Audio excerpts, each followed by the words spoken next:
Our crew in Samoa has just returned after sending a number of stories to us from the scene the past 3 days. Team coverage continues now with KITV's Dick Allgaier, who is just back from American Samoa. And Gary, it's good to be back. It was an emotional trip. We saw incredible devastation, yet we were struck by the amazing natural beauty of Samoa, which is still intact.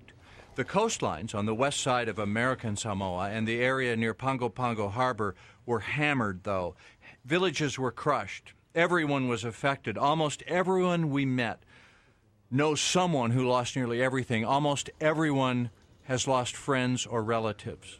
The waters keep elevating, and they keep coming, and then I try to save my mother. She's 86 years old, and we were in a two-story building, and the first floor is totally demolished.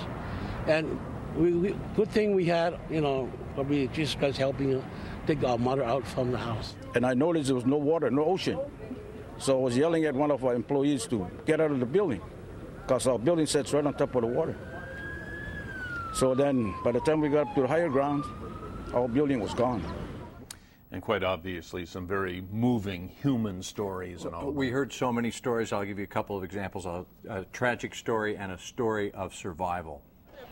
It is traditional for women in Samoa to gather and weave mats, and they were doing that on the morning it hit. The ground shook, then the wave came, and the women, mothers and grandmothers, were swept away.